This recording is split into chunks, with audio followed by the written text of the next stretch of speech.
Em 1º de janeiro de 2013,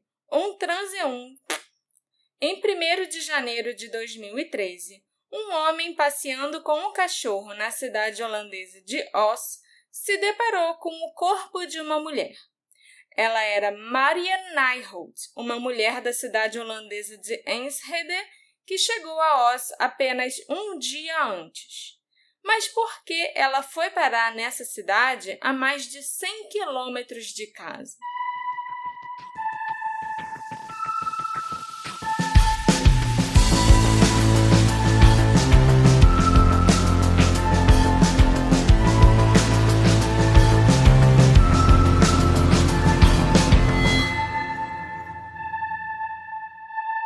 Olá, ouvintes queridos!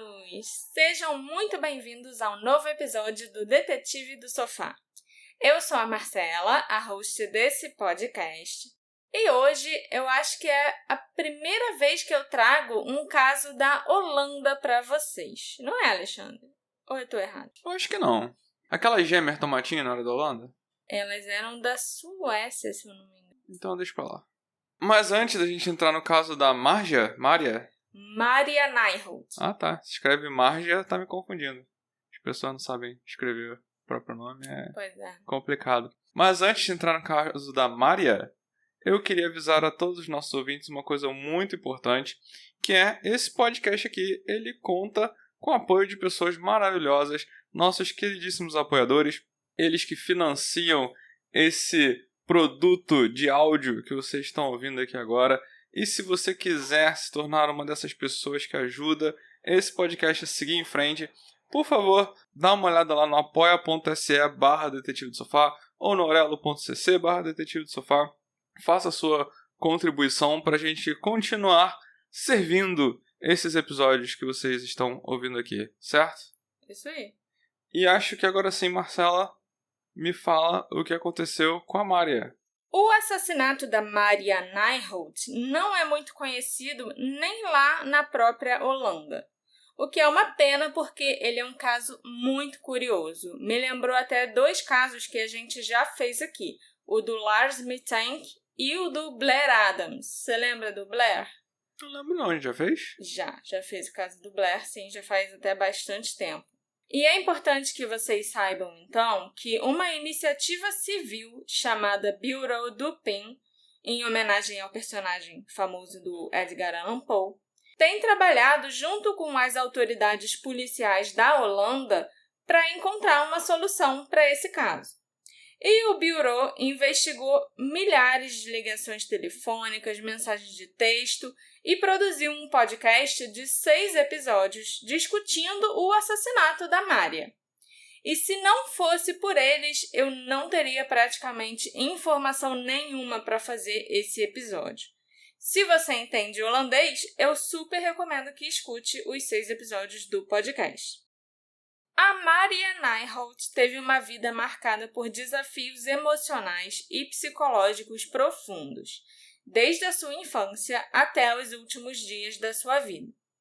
Crescendo numa família onde a dinâmica familiar foi transformada após o divórcio dos pais, a pequena Maria experimentou uma combinação de abandono e de uma busca desesperada por amor e aceitação. Quando os seus pais se separaram, a mãe biológica da Maria, chamada Christel, se assumiu lésbica, e isso causou um rompimento com o ex-marido e, consequentemente, com os filhos, já que o pai não permitia que a Christel tivesse contato com as crianças. A figura materna da Maria foi então substituída por sua madrasta, Rema, com quem o pai dela se casou poucos anos depois do divórcio. Mas essa relação não foi fácil para Maria. Ela sentia que a madrasta era uma intrusa, e essa sensação poderia ter sido exacerbada pelos problemas familiares e emocionais que a Maria já estava enfrentando. A infância dela foi descrita pela mãe, Christel, como tendo sido relativamente tranquila até a época do divórcio. E a Maria era uma menina muito doce e muito carinhosa. Mas ela também tinha uma necessidade constante de atenção, amor e carinho. A Crystal, ao se assumir, acabou se distanciando da filha, que ficou ainda mais carente e vulnerável. Ela se distanciou, não porque ela quis, mas por causa do desentendimento com o ex-marido. A Maria, então, cresceu sentindo que ela precisava se esforçar constantemente para ser vista, amada e para agradar os outros. A irmã mais nova da Maria, chamada Ellen, descreveu como a Maria fazia grandes esforços para ser notada. Ela comprava presentes, estudava muito e praticava os seus talentos artísticos, mas ela nunca conseguia o reconhecimento que ela buscava. Esse desejo incessante por atenção e validação pareceu ter sido um padrão na vida da Maria. Com o passar dos anos, ela desenvolveu problemas psicológicos que se tornaram cada vez mais graves. A Maria passou a exibir comportamentos maníacos, incluindo telefonemas excessivos, chegando a ligar até 100 vezes por dia para os seus familiares ou amigos. Essa condição se agravou com o tempo e a Maria foi diagnosticada com esquizofrenia e transtornos maníaco-depressivos. Ela precisou ser internada várias vezes em clínicas psiquiátricas.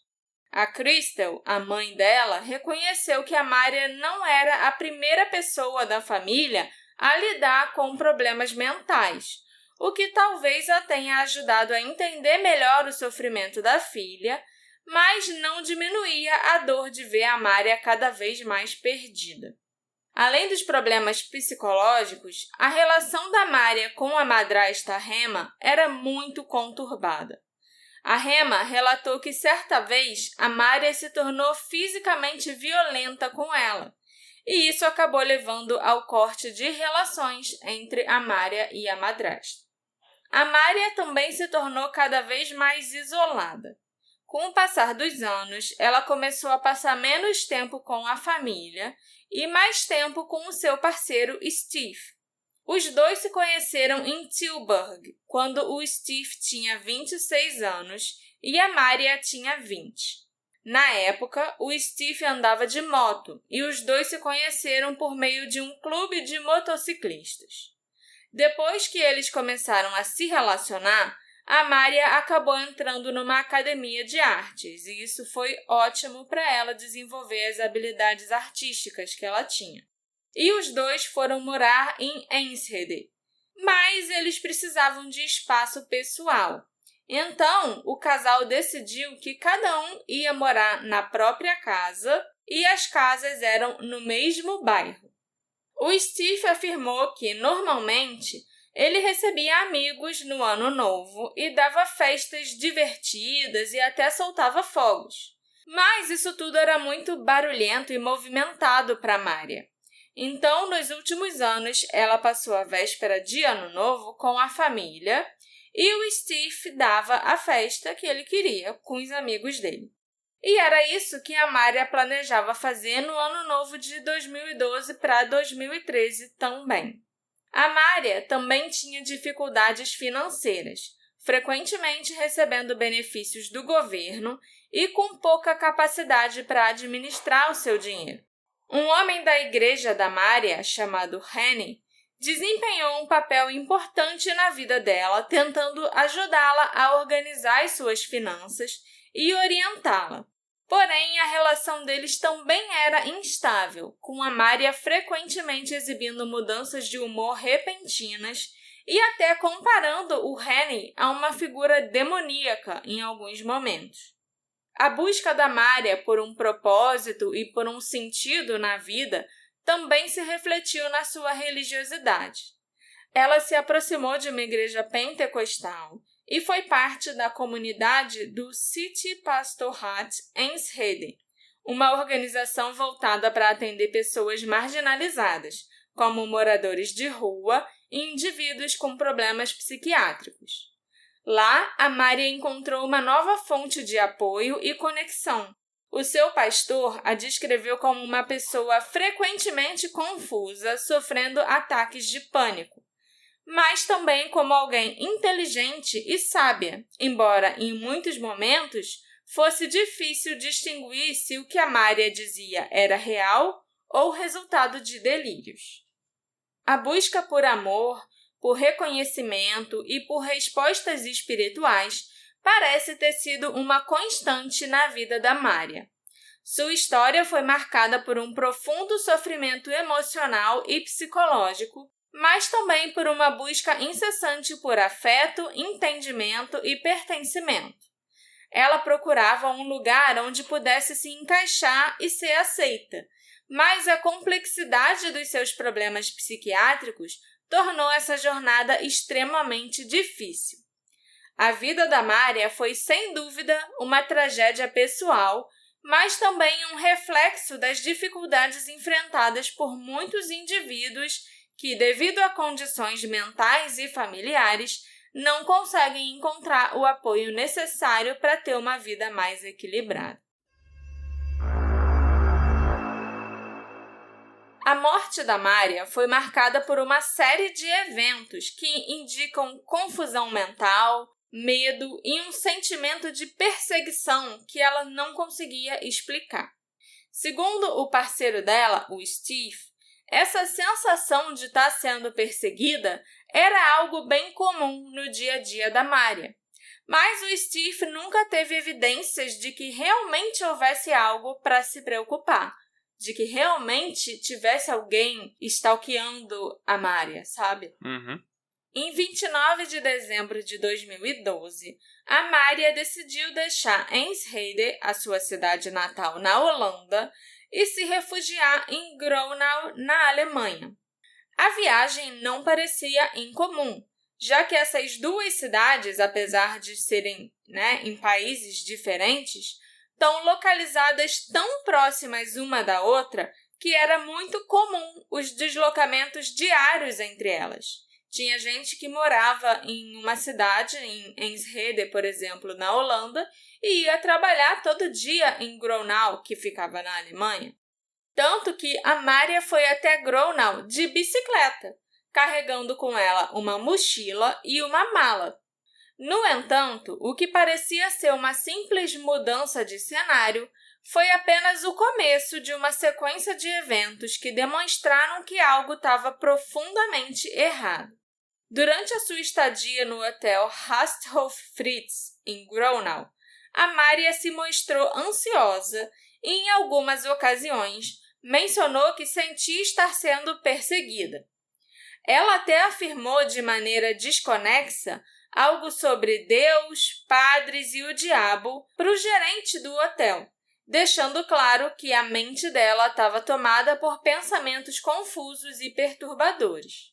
O ponto de virada aconteceu na manhã de 31 de dezembro, quando um homem desconhecido com sotaque holandês ligou para o hotel em Gronau e perguntou se a Mária Nijholt estava hospedada lá. O gerente, que atendeu a ligação, informou ao homem que ele não podia fornecer esse tipo de informação, e o homem desligou. Para o gerente do hotel, esse telefonema pareceu algo trivial, mas quando ele contou para Mária que o homem com sotaque holandês tinha ligado procurando por ela e não se identificou nem deixou recado, para Mária foi o estopim. Ela entrou em pânico, deixou o hotel apressadamente e mais tarde, por volta das 11 da manhã, foi vista de volta na estação de trem da cidade natal dela, de Enschede. Ou seja, ela rapidamente pegou as coisas dela, subiu na bicicleta, deixou a cidade de Gronau e voltou para sua cidade natal. Mas a Mária não queria ir para casa. Ela parecia estar tentando escapar do que ela sentia como uma ameaça iminente. Então, a Mária comprou uma passagem de trem só de ida para a cidade de Oss, uma cidade que inicialmente não parecia fazer sentido na sua busca por um refúgio. Ela embarcou no trem com a bicicleta, a mala e a mochila. A escolha de Oss, uma cidade não muito conhecida ou relevante da Holanda, deixou todo mundo questionando o que realmente levou a Mária até lá. Por que fazer uma viagem tão longa onde ela precisaria fazer 3 baldeações no último dia do ano? E por que escolher essa cidade em particular, a mais de 100 quilômetros de distância? O parceiro da Maria, o Steve, sugeriu que ela poderia estar indo visitar o pai e passar o ano novo com ele em Onderhout, uma cidade próxima. Mas essa teoria não explicava o mistério da primeira parada da Maria lá em Gronau. Além disso, uma mensagem de texto enviada pela Maria em 30 de dezembro deixou claro que ela não estava apenas indo passear, nem mesmo fugindo, mas ela estava se considerando uma refugiada. Ela escreveu o seguinte para um casal de amigos da igreja dela: Eu me tornei uma refugiada. Não posso mais ficar na Europa. Avise ao Rob. Ele reza por mim. Uma das pistas mais intrigantes surgiu a partir de dados de telecomunicações. A ligação misteriosa feita para o hotel em Gronau do homem que perguntou se a Maria estava hospedada lá foi feita de um número de telefone que aparentemente pertencia à própria Maria. Eu vou entrar em mais detalhes a respeito dessa ligação mais para frente, mas a gente fica se perguntando como isso seria possível. Quem estava por trás dessa ligação? Será que era até a própria Maria se fingindo de homem? Ou alguém pegou o celular dela? Não faz nenhum sentido. E o mistério se aprofunda com a revelação de que, após essa ligação, a Maria parecia estar em constante estado de pânico, temendo por sua segurança. Ela falava sobre ser observada o tempo todo, mas ninguém ao seu redor parecia encontrar uma razão concreta para as suas preocupações. Durante as últimas semanas de sua vida, a Maria parecia estar em busca de algo, talvez uma forma de ajuda espiritual ou proteção. Ela interagiu com membros da sua igreja pentecostal, especialmente com um homem chamado Rob, um líder religioso que tinha sido convidado ali pela igreja dela e que, curiosamente, morava em Oz. A Maria enviou mensagens para o Rob e seus conhecidos disseram que ela havia mencionado planos de encontrar com ele. Pareceu, então, que a Maria estava fugindo de algo ou alguém, e a cidade de Oz talvez fosse o lugar onde ela acreditava que poderia encontrar alguma forma de salvação, ou alguém que poderia ajudá-la, como o líder espiritual Rob. No último dia de 2012, a Maria foi vista na estação de trem de Oz por volta das 14 horas. Mas o que aconteceu depois disso? Ela conseguiu encontrar o Rob ou algo mais sinistro estava à espreita? O que nós sabemos é que a Maria estava aterrorizada e que a sua jornada, que começou com a busca por segurança e refúgio, acabou se tornando uma corrida contra um inimigo desconhecido com um destino final trágico que ninguém, nem mesmo ela, poderia prever. Agora que vocês já sabem um pouco mais sobre a Maria, sobre a vida dela e o que ela fez nos dias que antecederam a véspera de Ano Novo, chegou a hora de contar o que ela fez no dia 31 de dezembro de 2012, principalmente em Oz. Essa linha do tempo é uma peça central da narrativa. Esses dados foram apresentados pelo programa de TV holandês Opsporing Verzocht e pelo podcast do Bureau du Pin. No dia 31 de dezembro de 2012, às 11 da manhã, a Maria foi flagrada pelas câmeras de segurança na estação de trem de Enschede, com a sua bicicleta, uma mala cinza presa ao transportador, uma mochila nas costas e uma pequena bolsa preta pendurada no pescoço, contendo o dinheiro e os documentos dela. A Maria não retornou para casa, como seria esperado, e comprou a passagem de trem só de ida para Oz, uma cidade a cerca de 2 horas de distância. Nas gravações das câmeras de segurança, a Maria parece estar em estado de alerta, bem preocupada, E isso vai se intensificando ainda mais à medida que o dia avança. Às 14 horas, a Mária chegou à estação de trem de Oss. A viagem foi bem longa e teve várias baldeações. O motivo da escolha de Oss como destino nunca ficou totalmente claro, mas algumas teorias sugerem que ela estava tentando encontrar o Rob, o líder religioso que ela conhecia e que morava em Oss e devia estar na cidade naquele dia. Às 16 horas, a Mária chegou ao Café Libre, um local de encontro próximo à estação de trem. E isso é meio estranho, porque esse café fica só a 4 minutos a pé da estação de Oss. Mas a Mária levou 2 horas para chegar até lá. No café, ela pediu aos clientes do local para usar os telefones deles, alegando que ela não podia usar o próprio celular porque ela estava sendo vigiada. A Mária também perguntou sobre lugares baratos para passar a noite e mencionou que ela gostaria de viajar para a Bélgica, onde os custos seriam menores.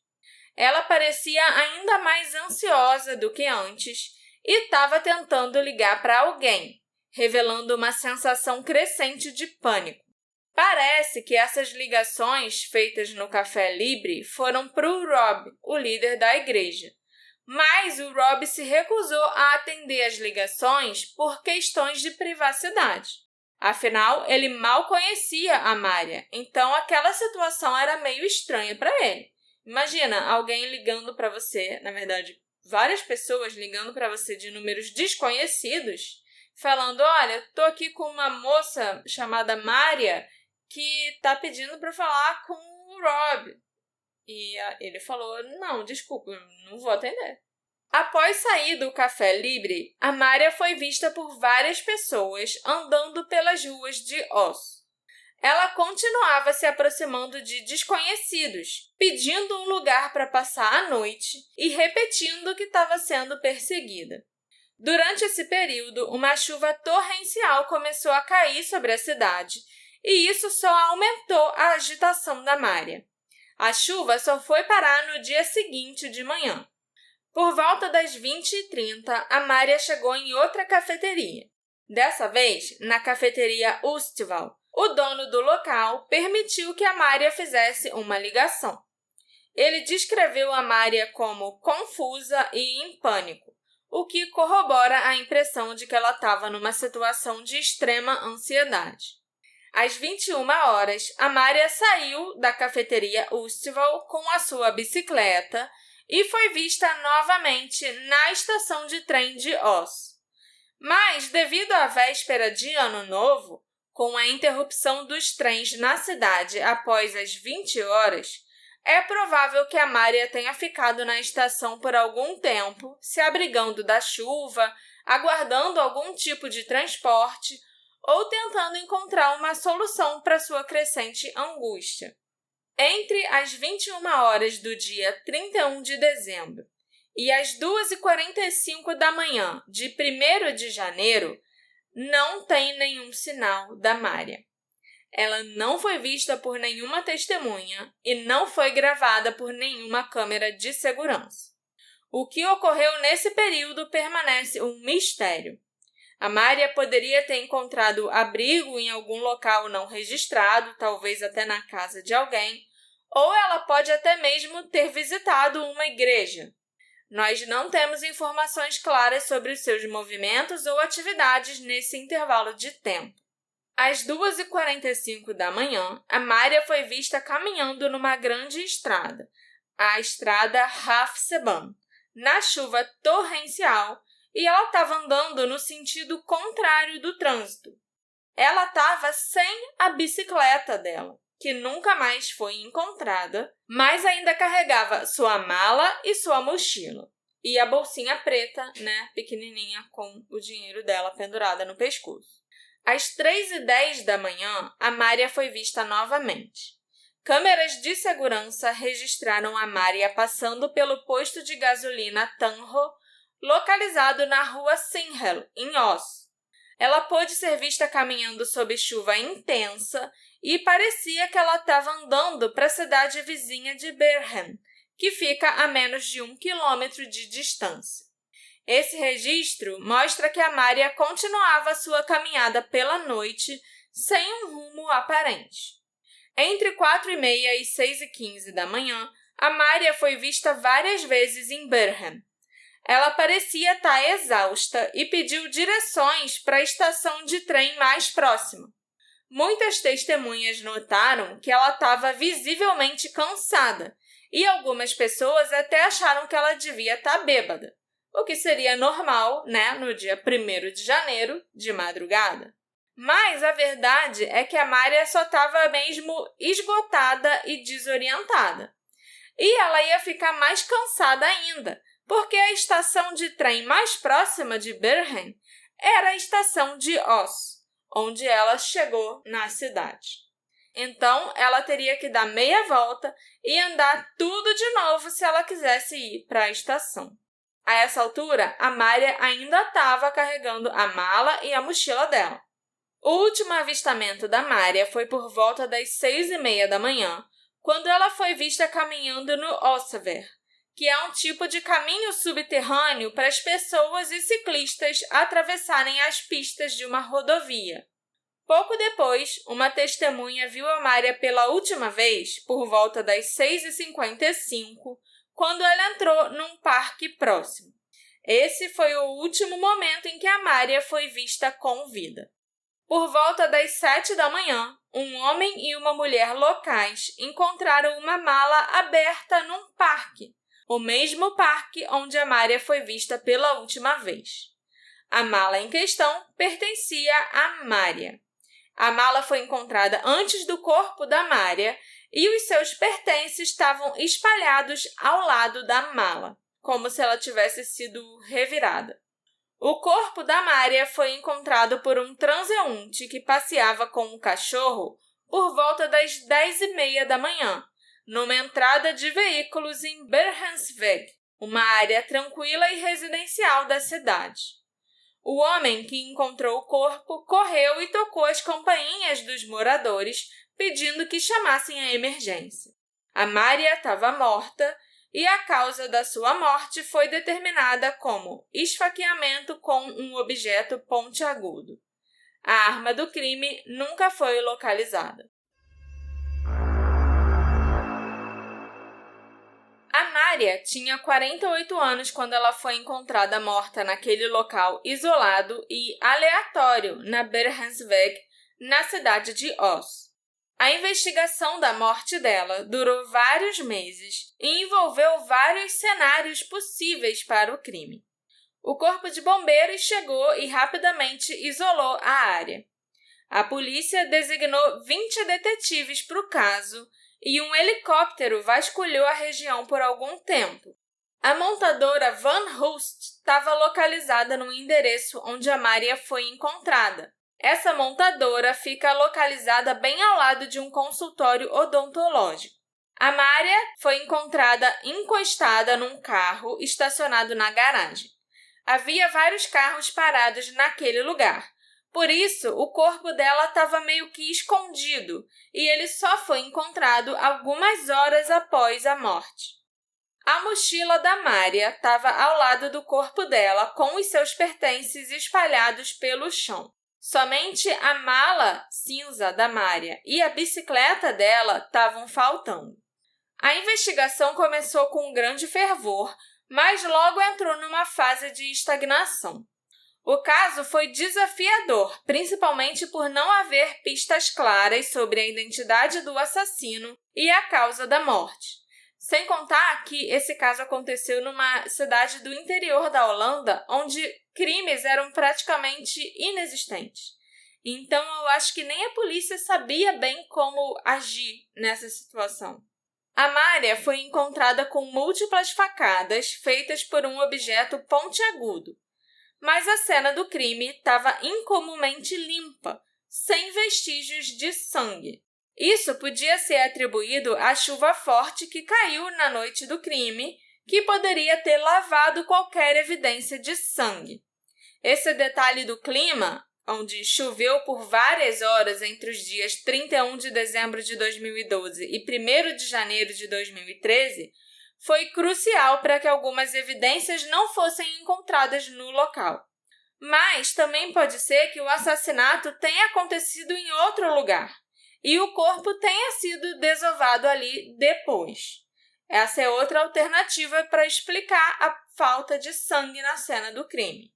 Outro aspecto que intrigou os investigadores foi o desaparecimento da arma do crime, que possivelmente foi uma faca ou outro objeto pontiagudo. No entanto, o fato de não haver vestígios de sangue na área levantou a hipótese de que o criminoso poderia ter lavado a arma antes de descartá-la em algum lugar aleatório. E para complicar ainda mais a investigação, a identidade da vítima só foi confirmada após dias de incerteza, já que a família da Mária demorou a reconhecer o corpo dela.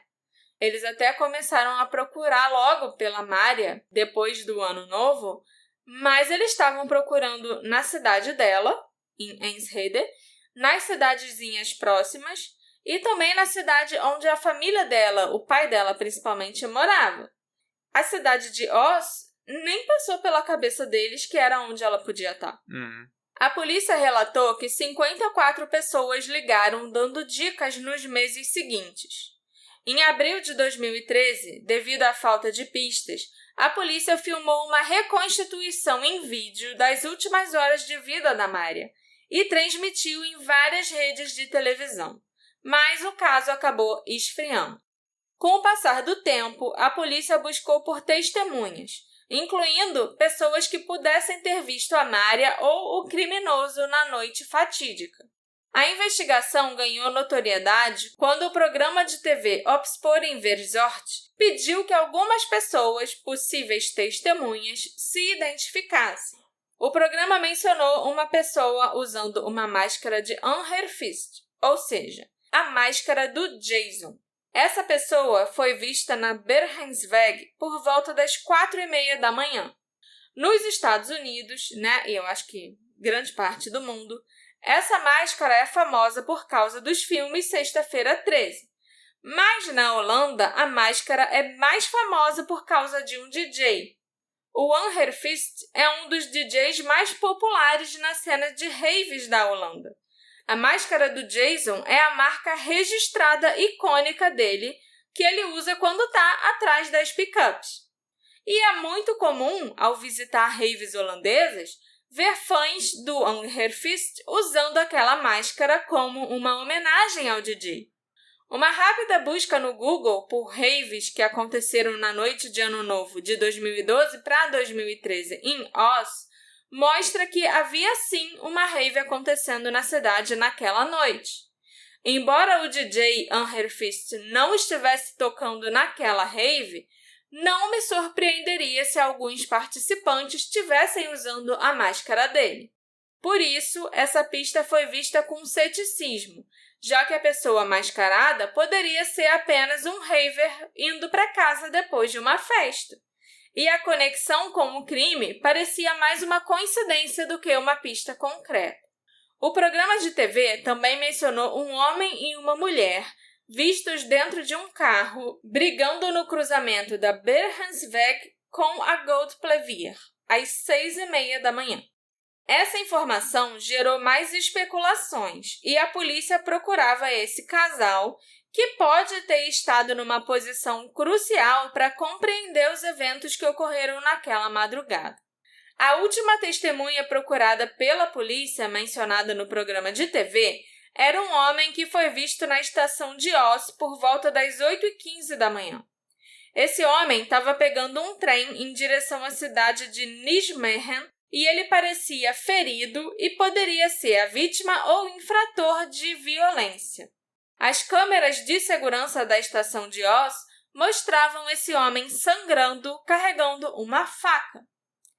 Mas, no ano de 2014, esse homem foi preso por um crime não relacionado e ele acabou sendo inocentado do caso da Mária. Já o casal brigando no cruzamento e a pessoa com a máscara do Jason nunca se apresentaram à polícia. Outro aspecto relevante que chamou a atenção foi a mala da Mária, que foi encontrada pouco antes do seu corpo. A mala estava aberta, com itens espalhados ao redor. As testemunhas descreveram a cena como se os pertences na mala tivessem sido jogados para todo lado. Mas, apesar da chuva torrencial que caiu naquela noite, os itens estavam pouco molhados. Isso indicava que a mala provavelmente não esteve naquele local, no parque, por muito tempo. E também pode sugerir que o corpo da Mária poderia ter sido colocado ali na cena do crime já após o amanhecer. À medida que a investigação continuava, surgiam mais perguntas do que respostas. Havia muitas suposições e especulações sobre o que realmente aconteceu naquela noite e muitos casos de possíveis testemunhas que não se apresentaram ou que não se lembravam de detalhes importantes. Apesar das várias linhas de investigação, o caso esfriou em 2014 e foi arquivado. A Mária foi encontrada morta num cenário que, à primeira vista, parecia ser o resultado de um crime comum. No entanto, detalhes e descobertas feitas durante a investigação chamaram a atenção para a possibilidade da morte dela não ser um simples crime acidental ou um roubo que deu errado, por exemplo, e sim algo mais complexo. A Mária foi encontrada numa posição que parecia artificial ou posada, como se o corpo dela tivesse sido colocado daquele jeito deliberadamente. A análise da cena e dos objetos encontrados ao redor dela, como um laptop, por exemplo, mostrou que o roubo não devia ser o motivo do crime, o que abriu espaço para outras teorias, como a de um crime premeditado ou uma ação movida por questões pessoais. A investigação de telecomunicações, conduzida pelo Bureau du PIN, com a ajuda dos alunos da Jerônimos Academy of Data Science, revelou uma descoberta importante. A Mária provavelmente usava mais de 2 telefones, o que não havia sido identificado em investigações anteriores. Inclusive, uma testemunha da igreja da Mária afirma que ela tinha pelo menos 4 telefones diferentes. O objetivo dessa investigação de telecomunicações, é claro, era obter uma visão sobre o infame telefonema que fez a Mária deixar o hotel em Gronau. Embora a polícia não tenha conseguido verificar, a equipe do Bureau du PIN encontrou motivos para pensar que um telefone com o final 9104 pertencia ao hotel em Gronau. Dos vários telefonemas que o hotel recebeu nos últimos dias de vida da Mária, 3 desses telefonemas geraram interesse, porque eles foram feitos por números descartáveis. Todos os outros telefonemas foram identificados e não tinham a ver com o caso. Também é importante frisar que os 4 telefones diferentes que a Mária possuía, todos eles eram telefones descartáveis, né? Telefones pré-pagos, como a gente chama aqui. O primeiro desses 3 telefonemas de interesse veio de um telefone com final 147 da parte sudeste de Amsterdã. Foi uma ligação feita na manhã de 29 de dezembro. O segundo telefonema de interesse teve duração de apenas 10 segundos e foi feito em 30 de dezembro, vindo do número final 11028, localizado na cidade de Losser, na Holanda, bem perto de Gronau. A terceira ligação foi feita do telefone final número 5735, pouco antes das 13 horas do dia 31 de dezembro. Esse terceiro telefonema foi rapidamente descartado, porque a Mária já havia feito check-out do hotel quando a ligação chegou e ela já estava até a caminho de Oss. Então, não teria como o dono do hotel ter falado para ela sobre essa ligação e ela ter ficado assustada e fugido. Ela já tinha fugido nessa hora. O primeiro telefonema se tornou um ponto de interesse, especialmente porque o telefone não tinha nenhuma outra aparição na rede de dados de telecomunicações que foi investigada. Mas esse primeiro telefonema foi feito às 8h35 da manhã do dia 29 de dezembro. E a Mária ainda nem tinha feito check-in no hotel nesse horário. Resta, então, a segunda ligação, feita no dia 30 de dezembro, vinda do telefone final 11028. Essa ligação não foi feita no dia 31, o dia em que a Mária se assustou e deixou o hotel. Mas o detalhe interessante é que o telefone 11028 pertencia à própria Mária. Esse telefonema do dia 30 de dezembro, feito pelo telefone identificado como pertencendo a Mária, é o ponto de destaque. Por que ela ligou para o hotel durante a sua estadia lá e o que aconteceu com a ligação do dia 31 que supostamente teria causado seu pânico? A polícia descartou o telefonema da manhã do dia 31, já que a Mária havia feito o check-out do hotel e estava a caminho de Oz nesse momento. Mas a ligação do dia 31 continua sendo um mistério. Ela pode ter sido uma chave crucial para entender a razão da Mária sair do hotel tão repentinamente e sem uma explicação clara. Um ouvinte do podcast do Bureau du Pin fez uma observação curiosa ao sugerir que o caso da Mária compartilha várias semelhanças com a trama do romance policial The Dutch Riveter, A Crime in the Netherlands, lançado em 2011. A personagem principal desse livro, assim como a Mária, era criativa, uma pianista talentosa e tinha um histórico familiar de esquizofrenia. Além disso, a história do livro também envolve uma personagem que foge para a Alemanha e se hospeda exatamente no mesmo hotel onde a Mária esteve em Gronau, pouco antes da sua morte.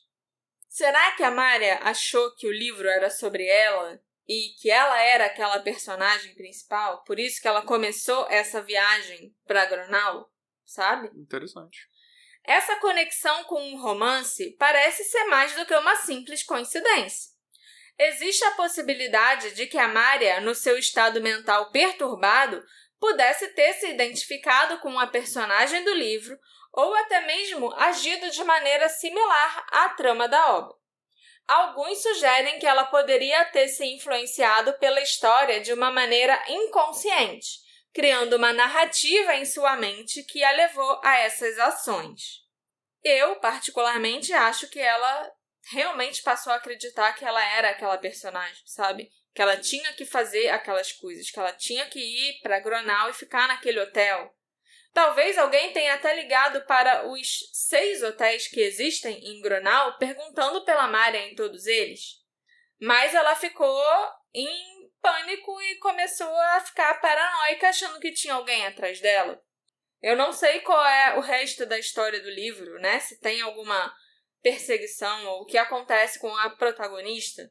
A única coisa que não faz tanto sentido pra mim é que eu acho que se fosse uma ligação banal, assim, de algum amigo ou familiar da Mária só querendo saber onde ela estava, se ela estava bem, essa pessoa já teria se identificado. Teria falado pra polícia, então, fui eu que liguei perguntando se a Mária estava no hotel. Entendeu? Uhum. Essa ligação é muito esquisita. Com todos esses dados, a investigação levanta diversas questões sem resposta. O fato da Mária ter feito uma ligação para o hotel no dia 30 e não no dia 31 sugere que havia algo mais por trás da sua partida apressada. Se outra pessoa estava usando o telefone da Mária, como isso se encaixa no quebra-cabeça do caso? E se foi a própria Mária que ligou para o hotel? Por que ela fez isso? Além disso, a comparação com o livro de suspense policial holandês e a possível relação com a esquizofrenia da Mária trazem mais complexidade à investigação. A mente da Mária, possivelmente afetada por sua condição mental, pode ter interpretado ou se projetado nesse enredo fictício, levando-a a comportamentos que não são facilmente explicáveis pela lógica tradicional. Embora a investigação tenha revelado vários detalhes intrigantes e teorias plausíveis, o caso da Mária continua sem uma solução clara. O mistério das ligações, a sua conexão com o hotel, a presença de mais de 4 telefones celulares e a possível influência de um romance policial permanecem como pontos de interrogação. Os registros da autópsia da Mária nunca foram divulgados pela polícia. Quando o Bureau du Pin pediu que os investigadores elaborassem um pouco sobre os ferimentos sofridos pela Mária, eles obtiveram a seguinte resposta: havia múltiplas perfurações de ponta afiada no rosto, peito, costas e braços da Mária. Em um número limitado desses ferimentos, estruturas vitais foram atingidas. A morte da Mária pode ser explicada pelas interações de múltiplas perfurações mecânicas de ponta afiada vindas de fora. Então, parece que foram realmente as facadas que a mataram.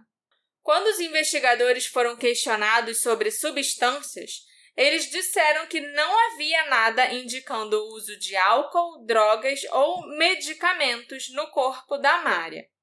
O fato da maioria das facadas serem superficiais levou à teoria de que a Mária poderia ter cometido suicídio.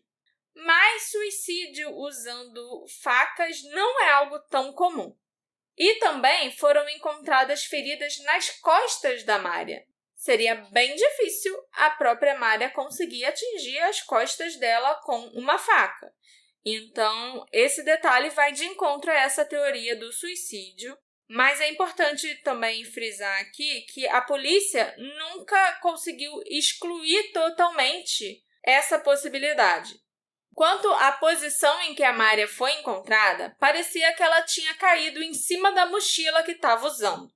E o conteúdo da mochila estava espalhado de uma forma que ele não teria se espalhado normalmente, dependendo apenas da gravidade. Então, ou a Mária espalhou todas as coisas dela em volta da mochila onde ela caiu, antes dela morrer naquele lugar, ou outra pessoa fez isso. Os detalhes sobre a profundidade e o tipo exato da lâmina que atingiram a Mária nunca foram completamente esclarecidos. Existe a possibilidade de que o sangramento excessivo causado pelos ferimentos tenha levado a Mária à morte, e até que a hipotermia tenha acelerado esse processo, já que estava chovendo e estava muito frio naquele dia. O fato de não haver muito sangue, na verdade, não havia praticamente nenhum sangue na cena do crime, também pode indicar que a Mária foi morta em outro local e depois levada e largada na entrada daquela casa. A faca ou objeto utilizado para esfaquear a Mária não foi encontrado na cena do crime, e isso é outro indício de um homicídio. A ausência do objeto poderia sugerir que o crime foi premeditado ou que o criminoso estava tentando ocultar as evidências. Se a Mária tivesse se esfaqueado, a faca estaria caída ao lado dela. Além disso, o comportamento da Mária antes da sua morte sugere que ela estava em fuga, temendo por sua vida, o que também favorece a ideia de homicídio ao invés de suicídio. Se ela tivesse realmente tentado se suicidar, o local escolhido, a entrada de uma casa isolada e aleatória, ao invés de um local mais pessoal ou significativo, e a ausência do objeto de esfaqueamento seriam, no mínimo, incomuns para um suicídio. Adicionalmente, suicídios com tantas facadas são raríssimos e geralmente envolvem ferimentos mais profundos. A teoria de um ataque aleatório, possivelmente cometido por alguém com ódio generalizado por mulheres, como sugerido pelo namorado da Mária, o Steve, também não pode ser descartada. A quantidade excessiva de facadas, como mencionado, poderia indicar uma agressão frenética, mais associada a um ataque impulsivo do que a um crime premeditado. Isso também pode explicar a brutalidade do crime, embora a conexão com um possível ataque sexual ainda seja uma dúvida. Nunca foi esclarecido pela polícia se a Mária foi vítima de uma tentativa ou um estupro, por exemplo. Em relação à saúde mental da Mária, é possível que ela estivesse passando por uma crise psicológica num estado de paranoia antes da sua morte. o que poderia ter levado ao comportamento errático e à sensação de estar sendo perseguida. Isso adiciona uma camada de complexidade ao caso, já que pode ter sido um fator que contribuiu para o seu estado de vulnerabilidade. No entanto, essa teoria também não resolve a questão central: quem foi o responsável pela sua morte e o que realmente aconteceu naquela manhã de Ano Novo. Como que a mala dela também foi parar lá naquele parque? Apesar da falta de certezas definitivas, um possível homicídio parece ser a explicação mais plausível, considerando os detalhes que foram revelados até agora. Contudo, a ausência de respostas claras em relação à arma do crime e à dinâmica da cena do crime mantém o caso aberto e cheio de especulações, deixando muitas perguntas sem resposta e alimentando um contínuo fascínio e desconforto sobre o que realmente aconteceu com a Mária. O comportamento errático da Mária, as suas interações com Rob, o líder da igreja, com Henny, o rapaz que ajudava ela a organizar as finanças, a igreja em si e o mistério sobre a sua morte são pontos que geram muitas perguntas e especulações. A jornada da Mária até Oz não parece ter sido aleatória, e sim uma tentativa desesperada de se conectar com o Rob, uma pessoa que ela via como uma possível fonte de apoio na sua situação de angústia. A decisão de ir até Oz, mesmo sem saber onde o Rob morava, sugere uma certa obsessão por encontrar alguém que ela acreditava poder ajudá-la.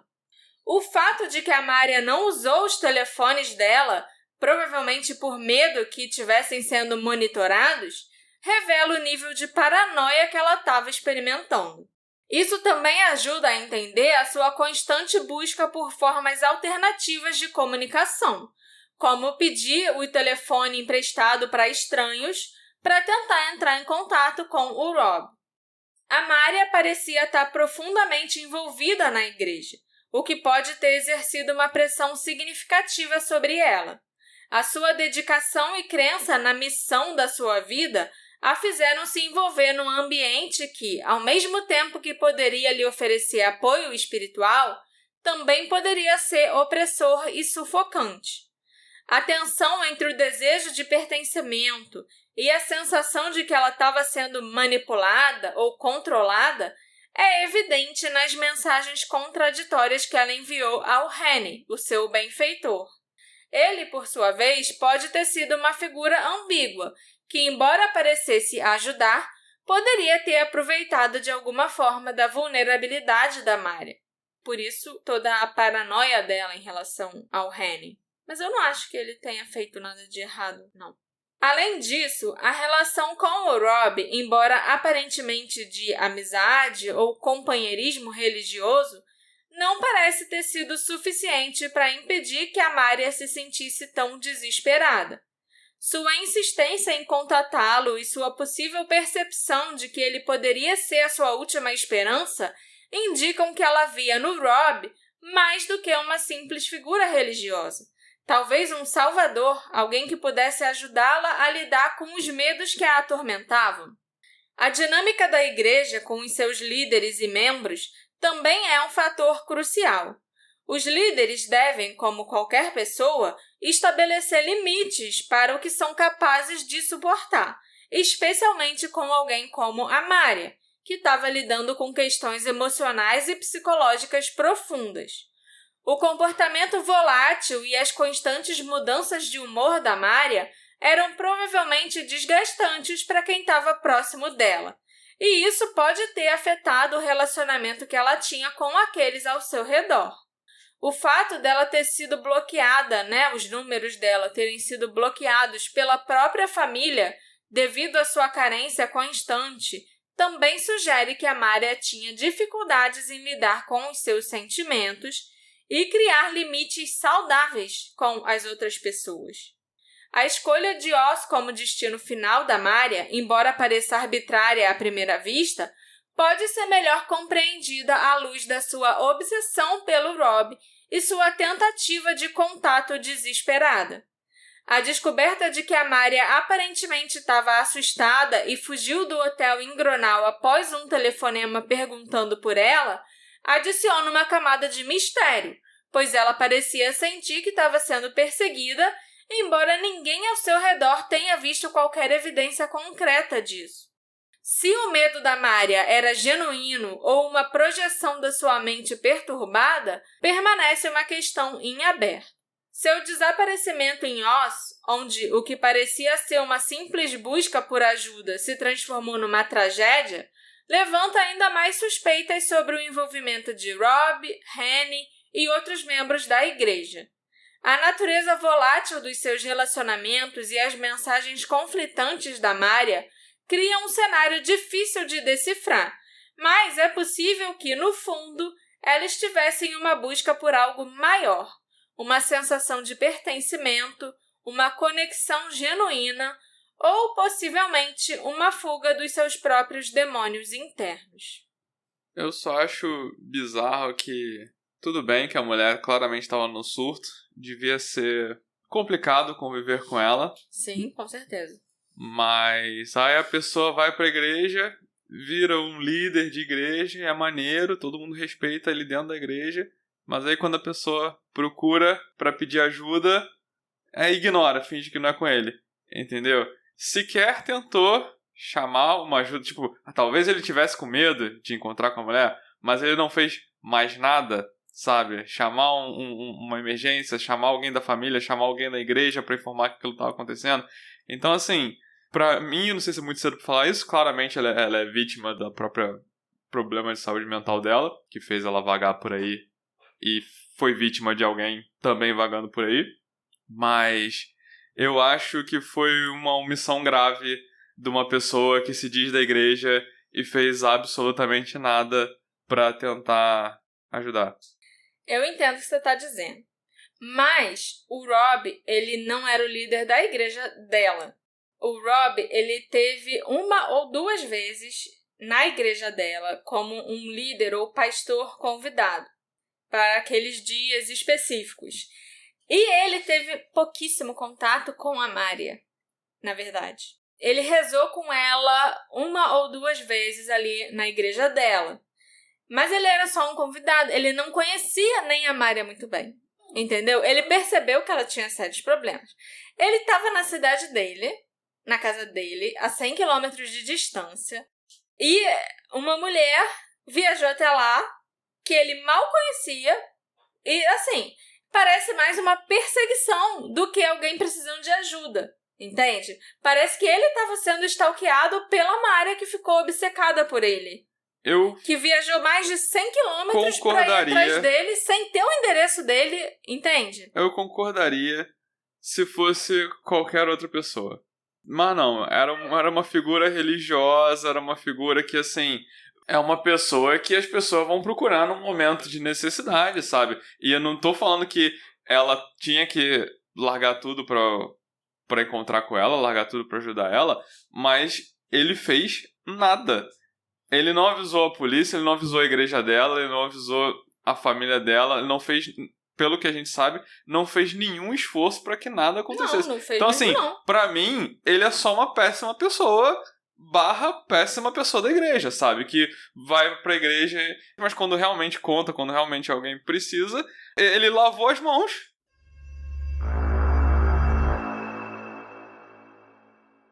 A polícia continua procurando a bicicleta da Mária.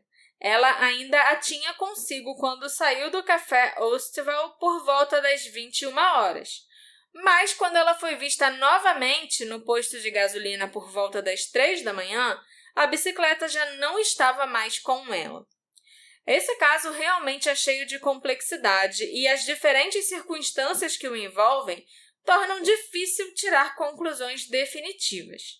A fragilidade da situação da Mária, especialmente devido à sua condição mental, facilitaria a ação de um possível predador. A Mária estava vivendo um momento de grande instabilidade emocional e psicológica, o que, no contexto da sua paranoia, fez com que as suas ações fossem ainda mais imprevisíveis.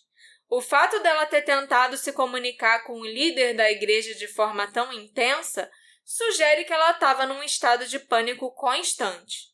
Isso faz com que o seu comportamento nas ruas, sozinha e aparentemente sem rumo, se encaixe bem com uma pessoa em crise que pode estar tentando buscar ajuda ou simplesmente buscando alguma forma de escapar da sensação de estar sendo perseguida.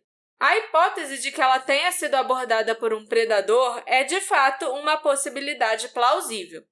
A descrição dela como alguém ingênuo e vulnerável poderia ter feito dela um alvo fácil para que alguém que, de forma fria e calculada, viu uma oportunidade. Se ela foi abordada com a promessa de ajuda ou até mesmo uma carona, essa pode ter sido a armadilha que a colocou em perigo. A ideia de que o assassino poderia ter um carro também faz sentido, uma vez que o crime ocorreu numa área residencial, e é improvável que alguém andasse pelas ruas com sangue visível. Outro ponto importante é a questão do parceiro da Mária, o Steve. A ausência de contato entre os dois durante aquela noite foi realmente algo que me chamou a atenção. Tudo bem que eles tinham, um acordo prévio, mas a falta de qualquer tipo de comunicação direta durante a noite de Ano Novo pode ser um indicativo de que algo estava errado, ou talvez até de que a Mária não estava em condições de se comunicar de forma clara. Sua crença de que o seu telefone estava sendo grampeado e monitorado apenas adiciona uma camada de complexidade à situação, pois ela provavelmente não teria atendido ao telefone ou respondido às mensagens, mesmo que o Steve tenha tentado entrar em contato. Quanto à ideia de lugar errado na hora errada, ela também parece ser uma conclusão razoável. A Mária, num estado de pânico e possivelmente com a sua percepção distorcida pela esquizofrenia, poderia ter caído numa situação trágica simplesmente por estar no lugar e hora errados, sem que houvesse uma intenção premeditada de perseguição por parte de alguém. No entanto, isso não diminui a gravidade do que aconteceu. De fato, pode ter sido uma oportunidade que surgiu para um predador, e a forma como o crime se desenrolou é um reflexo trágico das circunstâncias. A falta de evidências claras que apontem para um perseguidor específico torna a especulação sobre um vilão misterioso ainda mais difícil de afirmar com certeza. Porém, a ideia de um crime impulsivo ou uma tentativa de abuso que deu errado também parece uma possibilidade viável, especialmente considerando o contexto da Mária e o seu estado mental no momento. Enfim, o caso é extremamente trágico e complexo, com muitos elementos que permanecem ambíguos e que dificultam uma conclusão clara. A paranoia da Mária, as suas ligações incessantes e sua condição mental são aspectos fundamentais que precisam ser levados em conta, mas ainda assim o mistério sobre o que realmente aconteceu naquela noite permanece, deixando várias perguntas sem resposta. Ainda existe uma recompensa de 15 mil euros por informações que levem ao assassino da Mária, ou a resolução desse crime. Esse episódio foi feito graças à colaboração da nossa querida apoiadora, Beatriz Paiva. Muito obrigada pelo seu apoio, Beatriz. Eu espero que você tenha curtido esse episódio, gostado do caso da Mária. E se você também quiser ganhar um agradecimento no final de algum episódio, faça como a Beatriz e seja um apoiador do Detetive do Sofá no Orelo ou no Apoia-se, certo, Alexandre? Uhum. Por que a Mária deixou Enschede e depois Gronau? Ela estava passeando, fugindo ou tentando despistar alguém? A Mária estava delirando ou alguém realmente estava atrás dela? Você acha que ela cometeu suicídio? Foi assassinada ou que existe outra explicação para esse caso? Me encontra nas nossas redes sociais, @detetive do sofá, para me dizer o que você achou desse caso e qual a sua teoria preferida. A gente se encontra na próxima investigação. Tchau, tchau. Tchau, tchau.